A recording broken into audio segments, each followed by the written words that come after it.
বাঘের কবল থেকে ফিরে আসা সাতক্ষীরার ৩টি পরিবারকে স্বাবলম্বী করল সামাজিক উন্নয়নমূলক প্রতিষ্ঠান আইএফএসডি ফাউন্ডেশন। এছাড়াও সাতক্ষীরার উপকূলীয় উপজেলার শ্যামনগরের দ্বীপ ইউনিয়ন গাবুরায় গ্রোওয়েল প্রকল্পের আওতায় আইএফএসডি ভিলেজের আনুষ্ঠানিক যাত্রাও শুরু হয়েছে।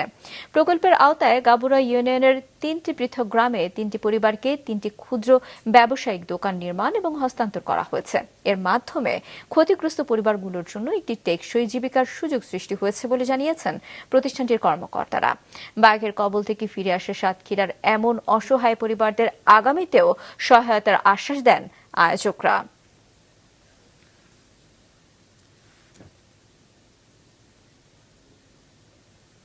শ্যামনগর উপজেলার গাবুরা ইউনিয়ন এটি একটি সুন্দরবন বেষ্টিত একটি নিরবিচ্ছিন্ন দ্বীপ অঞ্চল, দ্বীপ ইউনিয়ন। এই ইউনিয়নে সাধারণত যাদের বসবাস হয় তারা বাঘের আক্রমণে আহত এবং বাঘের আক্রমণে নিহত পরিবারগুলো বসবাস করে, যেখানে আসলে আমাদের বাংলাদেশের যারা ডেভেলপমেন্ট নিয়ে কাজ করে তারা সচরাচর আশা পড়ে না।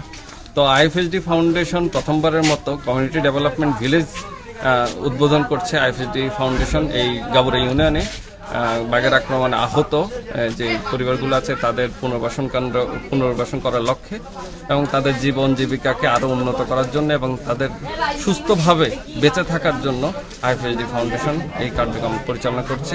তার এই ধারাবাহিকতায় আমরা এই এলাকায় 3টি দোকান উদ্বোধন করছি আজকে, যেটি তাদের জীবনযাত্রাকে আরো সহজ করবে এবং আরো সমৃদ্ধ করবে। সমাজের সুবিধাবঞ্চিত মানুষের কল্যাণে বরাবরের মতো আইএফএসডি ফাউন্ডেশন এবারও সাতক্ষীরার গাবুরা ইউনিয়নে তার কার্যক্রম পরিচালনা করছে। আমাদের গ্রোওয়েল প্রজেক্টের অংশ হিসেবে আমরা টাইগার ভিকটিমদের কর্মসংস্থানের উদ্যোগ নিয়েছি। সেই উদ্যোগের অংশ হিসেবে আজকে আমরা 3টি দোকান উদ্বোধন করলাম।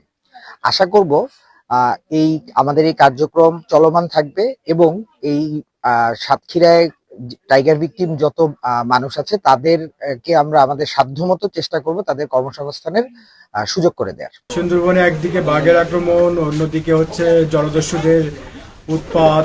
তো এই সকল ভয় আতঙ্ক বিপদ সংকুল যে মানুষগুলো, বিশেষ করে যারা বাঘের আক্রমণে আহত অবস্থা আছেন, তো তাদেরকে পুনর্বাসনের জন্য যে আইএফএসডি এগিয়ে এসেছে তাদেরকে আমরা ধন্যবাদ জানাই এবং আমরা চেষ্টা করেছি এই প্রকল্পগুলো হচ্ছে বাস্তবায়ন করতে এবং এই যে ভালনারেবল মানুষগুলো আছে টাইগার ভিকটিমস, তো তাদের এই পুনর্বাসনের মাধ্যমে তারা আর সুন্দরবনে ফিরতে হবে না। তারা এখন স্বাবলম্বী হবে এবং তারা নিজের পায়ে দাঁড়াবে।